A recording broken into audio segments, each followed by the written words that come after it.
សួស្តីអ្នកនរគ្នាថ្ងៃហ្នឹងខ្ញុំចង់បង្ហាញពីធ្វើរបៀប set up នៅ Windows Client ហើយនឹងយើងធ្វើការ join domain មានន័យថាយើងយកlaptop របស់ client របស់យើងហ្នឹងទៅធ្វើការ join ទៅកាន់ domain របស់ server ដើម្បីក្នុងគោលបំណង access resource របស់ server មួយហ្នឹងអញ្ចឹងយើងចូលមកកាន់ browser មកហើយយើងវាយនៅ Windows 10 អូខេយើងចូល Windows 10 download មកដើម្បី download នៅ client Windows អ្នកនរគ្នាអញ្ចឹងនេះអត់ត្រូវទេគឺយើងស្វែងរក Windows 10 ហើយនេះគឺកន្លែងនេះអ្នកនរគ្នា select edition អញ្ចឹងយើងយក Windows 10 Multi នឹងមកយើងចុច confirm មកអាហ្នឹងគឺអត់មានអីទៀតទេយើងត្រូវយក confirm ទៀតមកអ្នកគ្នាតោះមកយើងធ្វើការចុចយក64 bit download ហ្នឹងមកអូខេប៉ុន្តែដោយសារតែខ្ញុំមានហើយអ្នកគ្នាខ្ញុំមាននៅក្នុងខ្ញុំបាន download ហើយអញ្ចឹងខ្ញុំអត់ install ទៀតទេតមកទៀតយើងធ្វើការចុច create new machine ហ្នឹងមកចុចរូបដំណើរ window ហើយយើង set RAM វាទៅអ្នកគ្នាតមកយើងចុច continue ទៀតមកយើងធ្វើការ browse file ដែលយើងបាន install ហើយអ្នកគ្នាអញ្ចឹងខ្ញុំយក file ដែលខ្ញុំបាន install ហើយហ្នឹង Windows file ហ្នឹងនេះគឺយើងចុច open វាមកតមកយើង set storage ឲ្យវាអ្នកគ្នាខ្ញុំដាក់តែវាតែ25ទេអូខេហើយតមកទៀតកន្លែងនេះយើងចុច continue ទៀតមកអានេះយើងអាច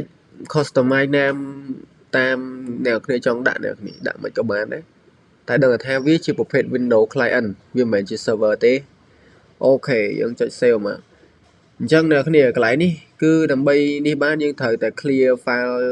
អាក្រមនោះចោលអ្នកគ្នាកុំឲ្យវា conflict file គ្នាអញ្ចឹងពេលដែលយើង set up ឬក៏ install វាយើងត្រូវ clear file ហ្នឹងចេញសិនបន្តមកទៀតដល់ពេលដែលយើង clear file ហ្នឹងហើយចាំយើង set up ហើយចាំយើង install វាវិញក៏បានអ្នកគ្នាអូខេយើងចុច run វាមកយើងចុច install set up តាម guide របស់វាទៅអ្នកគ្នានិចអីរហូតទៅហើយកន្លែងនេះគឺវាទាមទារ product key របស់យើងអ្នកគ្នាអញ្ចឹង product key ហ្នឹងយើងអាចរកនៅក្នុង browser បានយើងចូលមកកាន់ browser ហើយវាយ product key Windows ដល់ Windows 10មកវាចេញមកអ្នកគ្នាអូខេអញ្ចឹងកន្លែងនេះយើងអ្នកគ្នាមើលទៅគឺយើងមាន product key ឯងយើងវាយតាម product key ដែលគេguideយើងនឹងមក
ហើយកន្លែងនេះគេឲ្យយើង set up នៅអាសារ sign in ជាមួយនឹង Microsoft account អ្នកគ្នាប៉ុន្តែដោយសារតែកន្លែងនេះយើងអាចដាក់ account Microsoft របស់យើងទៅ connect ទៅ account Microsoft របស់យើងក៏បានដែរអ្នកគ្នាឬក៏ email របស់យើងអីចឹងណាអញ្ចឹងយើងធ្វើការ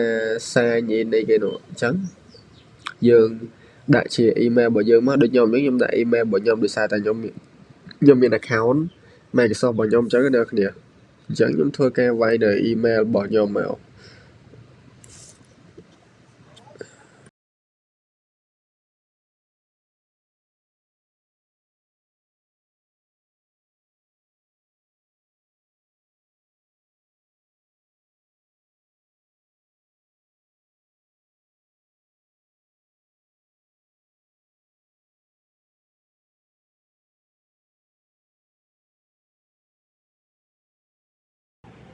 Nó ngày được thì đập bê nhung để nhung sang nhiên hói cứ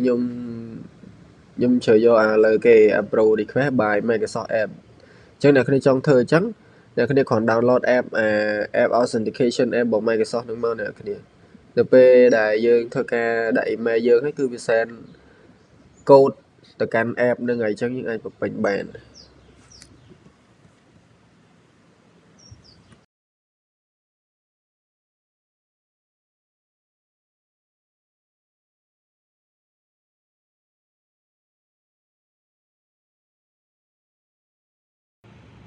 ok nè khi chúng dương trang viên tới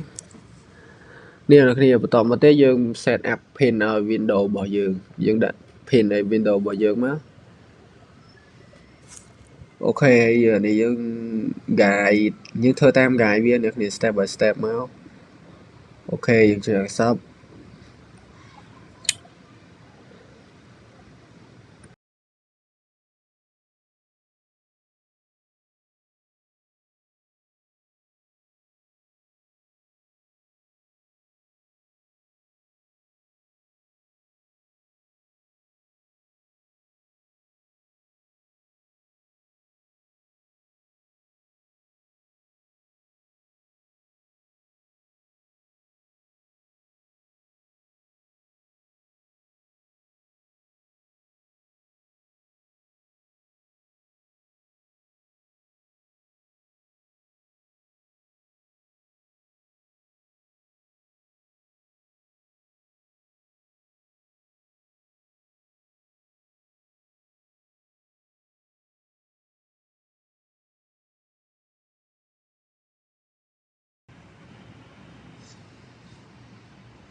là ngày đặc biệt là dương ban set up về hỏi dương ban Windows client môi ấy chứ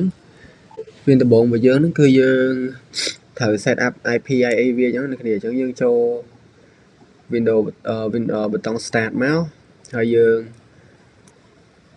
thưa ca cho setting được nè nằm bay tới cái nền IP một việc chứ chẳng dương cho mà đi mất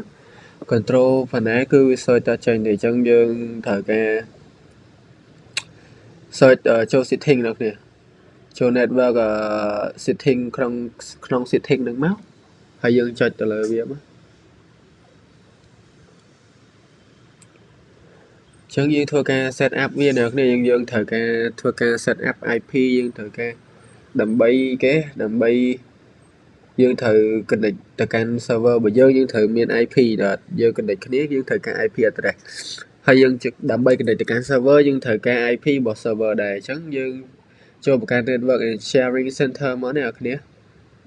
dương click từ lửa nâng máu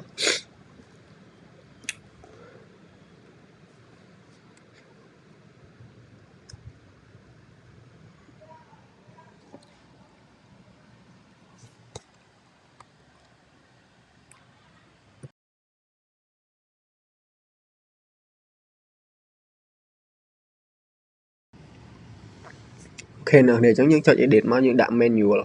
mình đang set static IP để clone dương chẳng cái này ní cứ nhom address bỏ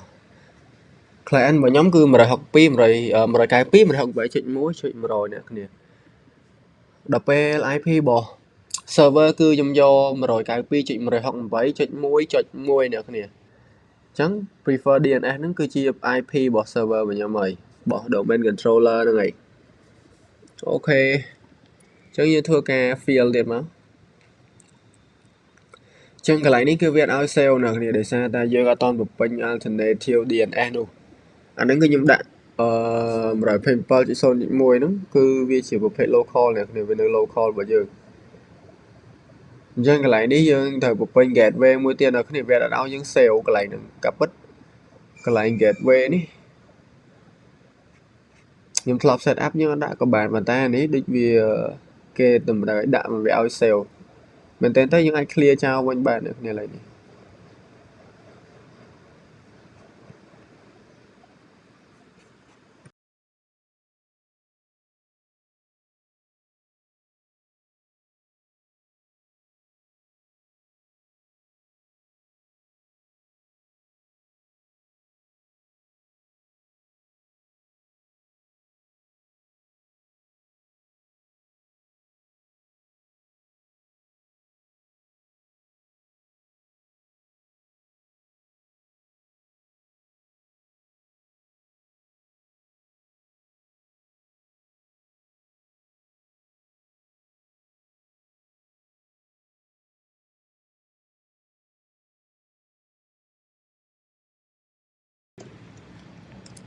ok nèគ្នាឥឡូវយើងធ្វើការវា command cmd ដើម្បីធ្វើការ ping ទៅកាន់ server របស់យើងថាវាបានវាស្គាល់គ្នាអត់នៅពេលដែលយើង ping ទៅអញ្ចឹងណា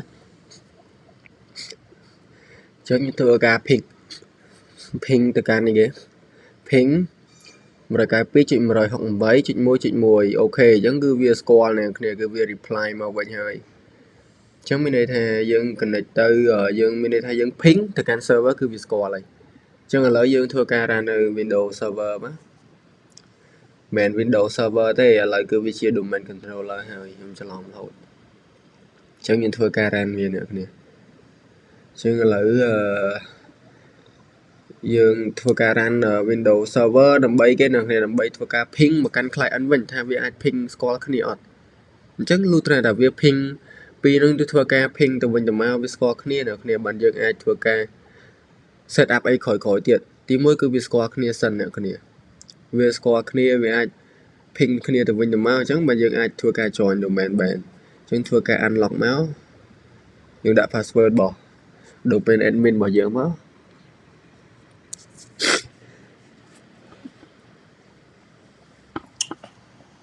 អូខេអ្នកអរគ្នាឥឡូវយើងបាន login ចូលហើយ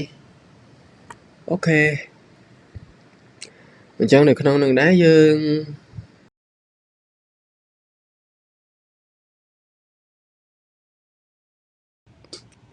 អូខេអ្នកគ្នាឥឡូវយើងបានចូលមកកាន់នេះហើយយើងបានចូលមកកាន់ server របស់យើងហើយបន្តមកទៀតយើងធ្វើការវាយ command prompt របស់យើងមកយើងធ្វើការទៅ set up អីគេយើងទៅធ្វើការ set up នៅ IP set up នៅset up IP ហើយគឺយើងអីគេ set up IP យើង set up subnet ណាយើង set up DNS server របស់វា IP របស់វាហើយ set up ហើយយើងធ្វើការ ping ពី server ទៅកាន់ client វិញអ្នកគ្នាអញ្ចឹងយើងចូល Ethernet នេះមកយើងចូល property បន្តមកទៀតយើងធ្វើការយក TCP វាអ្នកគ្នាបន្តមកយើងដូរពីautomatic IP address នោះយកមកដាក់ use the following IP address មានន័យថាយើងធ្វើការដាក់វាជា static វិញយើងអត់ automatic assign វាទេអញ្ចឹងយើងដាក់មកនេះ server របស់ខ្ញុំ .1.1 អញ្ចឹងពេល client ping មកគឺ ping មកកាន់ address របស់ខ្ញុំគឺកតុយ .1.1 នោះអ្នកគ្នាអូខេអញ្ចឹងយើងនេះមកកន្លែងនេះយើងដាក់ local អ្នកគ្នាយើង server នេះអត់មាន connect ទៅ server ណាទៀតទេគឺ local របស់យើងទេអញ្ចឹងយើងដាក់ 127 ហ្នឹងមកហើយយើង close វាចោលមកហើយបន្តមកទៀតអ្នកគ្នាយើងធ្វើការ ping វាអញ្ចឹងដើម្បី ping វាយើងអីគេយើងធ្វើការដើម្បី ping វាយើងចូលមកកាន់ PowerShell អ្នកគ្នាអូខេអញ្ចឹងតបពីចូល PowerShell ហើយយើងធ្វើការ ping ទៅកាន់ IP របស់ client របស់ Windows client របស់យើងអ្នកគ្នាអញ្ចឹងយើងដាក់ ping មក 192.168.100 អញ្ចឹងអានេះគឺវាអត់ដើរទេអ្នកគ្នាដោយសារខ្ញុំភ្លេចដាក់ space អញ្ចឹងវាប្រកាសជាអត់ដែរកន្លែងនេះដោយសារយើងភ្លេចដល់ space កន្លែង ping អ្នកគ្នា ping 192នោះគឺវាអត់ដើរទេចូលចាំឲ្យវាដើរតិចទៅនេះយើង ping ម្ដងទៀតមក192.168.1.100អូខេអូខេអ្នកគ្នាអញ្ចឹងគឺវា reply ហើយគឺ send 4 receive មកវិញ4អញ្ចឹងយើងចូលទៅកាន់ tool ហើយយើងចូល Active Directory user and computer ដើម្បីបើកមើលអូខេនេះគឺជា domain របស់យើងបន្តមកទៀតយើងចូល computer មកអញ្ចឹងគឺវាអត់តន់មានទេអ្នកគ្នាដោយសារអីដោយសារយើងអត់តន់ join domain លុះត្រាតែយើងធ្វើការ join domain ធ្វើការ join ពី client នោះ join តាមរយៈអីគេយើង join មកកាន់ domain អូខេឥឡូវយើងចូលនេះមកចូលមក Windows client ហើយយើងធ្វើការចូល setting អ្នកគ្នាយើងធ្វើការ join domain អញ្ចឹងចូល system មកហើយយើងអមមកក្រោមទៀតយក about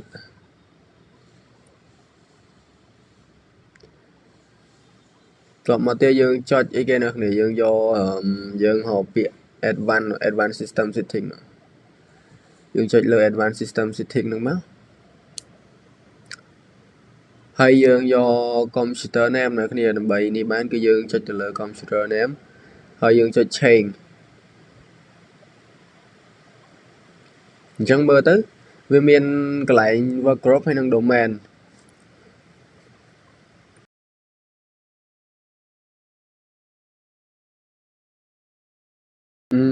អ្នកគ្នាដោយសារតែកន្លែងនេះគឺវាអត់ឲ្យយើង click ទៅលើ join domain ទេដោយសារតែខ្ញុំធ្វើការ install Core Edition អ្នកគ្នាបើតាខ្ញុំ research យកទៅ research ទៅមិនបានវាជាប់អាកាសដោយសារតែ edition វាគឺអត់ support អ្នកគ្នាអញ្ចឹង edition អានេះគឺ Windows 10 Home អញ្ចឹងវាអត់ support ទេ Windows 10 Home នេះគឺវា support Windows 10 Pro អ្នកគ្នាអញ្ចឹងកន្លែងនេះខ្ញុំត្រូវការ set up សាមីគឺដូរ edition វាពី Windows Home ហ្នឹងមកកាន់ Windows 10 Pro វិញអ្នកគ្នាប៉ុន្តែចំពោះ step ការ install អីគឺដូចអ្វីដែលខ្ញុំបានធ្វើមកដំបូងខ្ញុំនៅគ្នាអត់ខុសគ្នាទេប៉ុន្តែគ្រាន់តែថា edition ខុសគ្នាបើតាខ្ញុំ research ទៅគឺអា Windows 10 ហ្នឹងគឺវាអត់ support នឹងការ join domain ទេអ្នកគ្នាអញ្ចឹងខ្ញុំធ្វើការ install set up សាមីដោយយកខ្ញុំជ្រើសរយគេខ្ញុំជ្រើសយកWindows 10 Pro វិញអ្នកគ្នាបានវា support join domain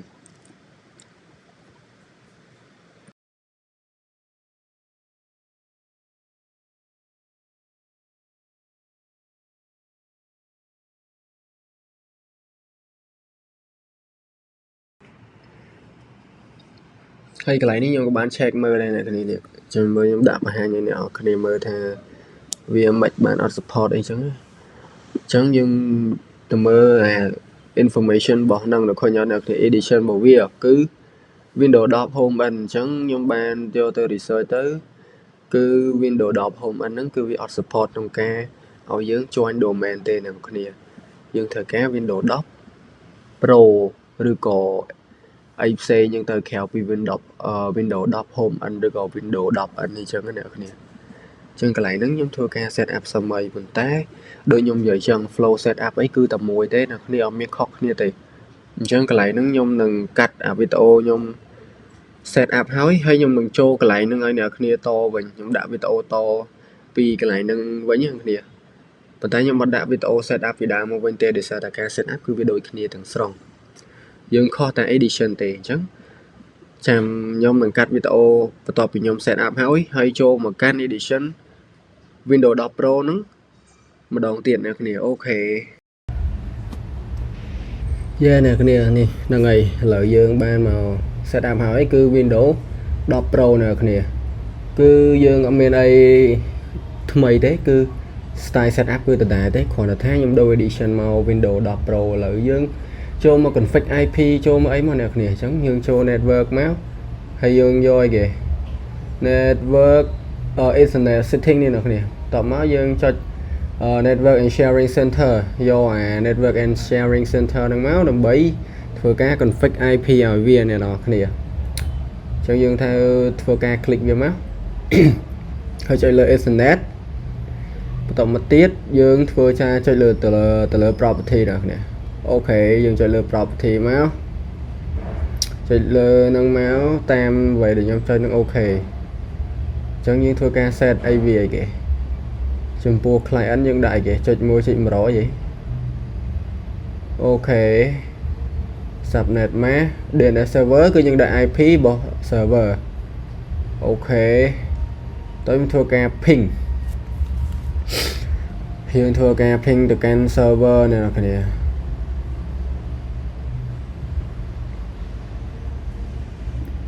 អូខេយើង ping មក100គេ ping 100 ping 192.168.1.1 ទៅកាន់ server យើង point ទៅកាន់ server យើងវា respond ទៅអូខេអញ្ចឹងមានន័យថាវា connect ទៅហើយអញ្ចឹងយើងធ្វើការនេះវិញមកអ្នកគ្នាធ្វើការបើកមក Windows server វិញមកអូខេយើងមកបើក Windows server ហើយយើងធ្វើការ ping ទៅកាន់ client វិញថាវាស្គាល់គ្នាអត់ ប៉ុន្តែអាហ្នឹងអ្នកគ្នា sometimes វាអត់ស្គាល់ទេប៉ុន្តែវាជួញកើតកន្លែងហ្នឹងពេលខ្លះវាភ័ញទៅឬក៏ ping ទៅវា time out time អីចឹងប៉ុន្តែជាក់ស្ដែងយើងមិនមែនមានន័យថាវាអាច connect បានទេពេលខ្លះបញ្ហាបច្ចេកទេសមកពីខាងក្នុងវាអញ្ចឹងយើងអត់ដឹងថាមកពីអីទេអញ្ចឹងយើង ping វាទៅឃើញអ្នកគ្នាវា request time out ប៉ុន្តែវាមាន problem ពេលខ្លះអត់មានទេ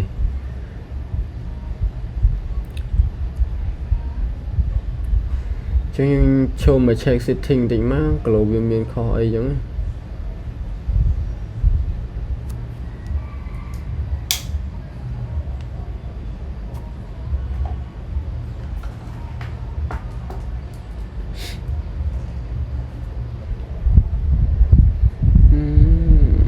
យើងមើល check ទៅអ្នកយើង check មើល set វាសាមញ្ញមក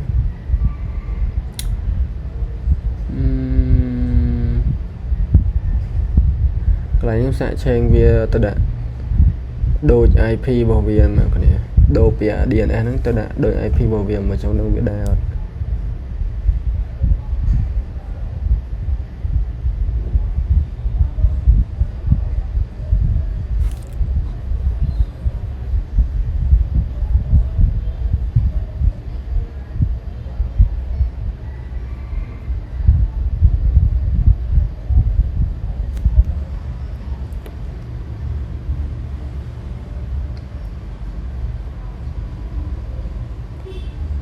អូខេអ្នកគ្នាអញ្ចឹងបាច់នេះទេយើងមក join domain ហ្មងទៅពេលខ្លះវា request time out វាអត់ស្គាល់អត់ដល់អីចឹងតែមែនតើតែយើងអាច join domain បានអញ្ចឹងយើងចូលមក Windows client របស់យើងវិញមកយើងចូលមកកាន់ setting មក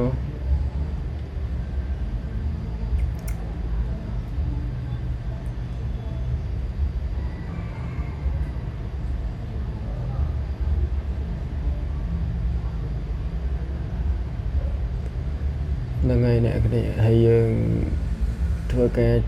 ចុចមកកន្លែង advanced system setting នេះមកហើយយើងធ្វើការ change យើងធ្វើការ join domain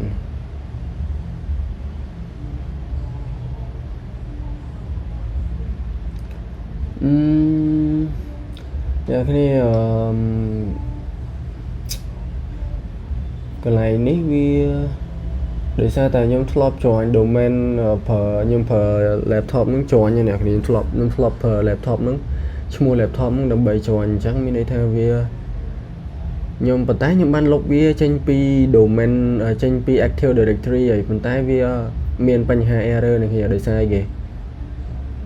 ដោយសារតែធម្មតាពេលខ្ញុំ join គឺវាចាប់យក ID អ្នកគ្នាអញ្ចឹងទោះបីខ្ញុំ delete វាចោលប៉ុន្តែវាចាប់យកអា ID ទុកនៅនឹងអញ្ចឹងនៅពេលដែលខ្ញុំ join ម្ដងទៀតវាមានបញ្ហាអញ្ចឹងជំរើសគឺលាវវាចេញសិនអ្នកគ្នាយើងត្រូវលាវចេញពីអា domain ហ្នឹងសិនណាយើងលាវ computer ហ្នឹងចេញពី Active Directory សិនអញ្ចឹងយើង change វាមក workgroup សិនអ្នកគ្នាហើយចាំ join ម្ដងទៀត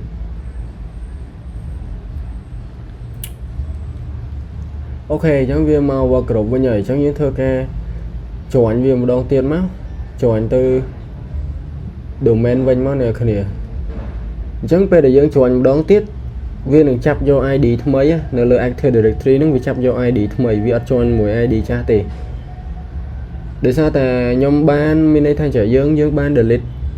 អីគេយើងបាន delete laptop មួយហ្នឹងចេញពី Active Directory មែនប៉ុន្តែយើងគ្រាន់តែ delete ទេប៉ុន្តែជាក់ស្ដែងវាអត់ទាន់ leave ទេ desktop ឬក៏ laptop ហ្នឹងវាអត់ទាន់ leave ចេញទេអញ្ចឹងយើងត្រូវ leave ហើយយើងត្រូវ join ម្ដងទៀតអញ្ចឹងវា join ទៅវាអត់មានបញ្ហាទេដោយសារវាចាប់យក ID ថ្មីឯងបើទោះបី laptop មានឈ្មោះដូចគ្នាក៏ដោយអញ្ចឹងយើងមកមើលមក check កន្លែងនេះមកឃើញអត់យើងទទួលបាន laptop ដែលយើងអាច join domain បានហើយយើងអាច connect មកកាន់ Active Directory បានហើយអ្នកគ្នាអូខេហើយនេះគឺជា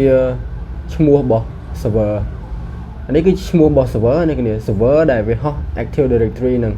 ហើយនេះគឺជា domain របស់យើងអូខេអញ្ចឹងវីដេអូខ្ញុំមានតែប៉ុណ្្នឹងឯងអ្នកគ្នា